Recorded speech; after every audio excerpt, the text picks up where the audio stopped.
మాజీ మంత్రి హరీష్ రావ్ ఏఐజీ ఆసుపత్రికి చేరుకున్నారు. నిన్న జరిగిన ఆందోళనలు తోపులాటలో తన ఎడమ భుజానికి గాయమైందని, అందుకే ఏఐజీ ఆసుపత్రికి వెళ్లినట్లు హరీష్ రావ్ తెలిపారు. కేవలం వైద్య పరీక్షల కోసం మాత్రమే కాదు, ఏఐజీ ఆసుపత్రికి వెళ్లినందుకు హరీష్ రావ్ కు పోలీసులు అనుమతిచ్చారు. ఆయనతో పాటు పోలీసులు కూడా ఏఐజీ ఆసుపత్రికి వచ్చారు. ఇక అంతకు ముందే హైదరాబాద్ కోకాపేటలోని తన నివాసంలో మాజీ మంత్రి హరీష్ రావ్ ను పోలీసులు హౌస్ అరెస్ట్ చేసే ప్రయత్నం చేయడంతో పోలీసులు అలాగే హరీష్ రావ్ కి మధ్య కాసేపు వాగ్వాదం జరిగింది. ఆ తర్వాత స్పందించిన పోలీసులు కేవలం ఏఐజీ ఆసుపత్రికి వెళ్లేందుకు మాత్రమే అనుమతిస్తున్నట్లు హరీష్ అరెస్టుపై క్లారిటీ ఇచ్చారు.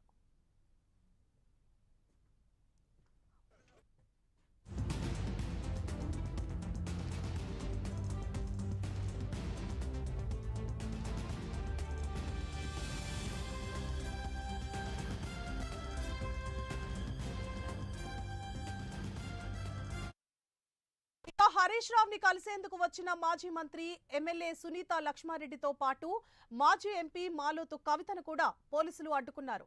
ఇక పోలీస్ కమిషనర్ అనుమతిస్తేనే హరీష్ రావ్ ని కలవనిస్తామని పోలీసులు వాగ్వాదానికి దిగారు.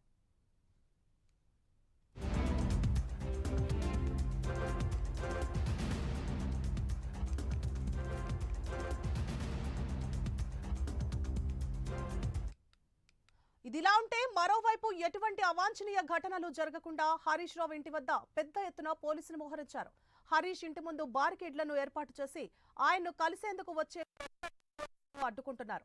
అయితే తెలంగాణ వ్యాప్తంగా బీఆర్ఎస్ నాయకులను ఎక్కడికక్కడ ముందస్తు అరెస్టులు చేయడం పట్ల హరీష్ రావ్ ఆగ్రహం వ్యక్తం చేశారు. ముందస్తు అరెస్టులను తీవ్రంగా అరెస్టు చేసిన బీఆర్ఎస్ శ్రేణులను బీఆర్ఎస్ పార్టీ పక్షాన ప్రభుత్వాన్ని డిమాండ్ చేస్తున్నామని, ఎమ్మెల్యే పాడి కౌశిక్ రెడ్డిపై దాడికి పాల్పడిన వారిని అరెస్టు చేయకుండా బీఆర్ఎస్ శ్రేణులను అరెస్టులు చేయడం అప్రజాస్వామికమన్నారు. ఇక ప్రభుత్వానికి చిత్తశుద్ధి ఉంటే ఎమ్మెల్యే పాడి కౌశిక్ రెడ్డిపై దాడిని ఖండిస్తారని చెప్పారు.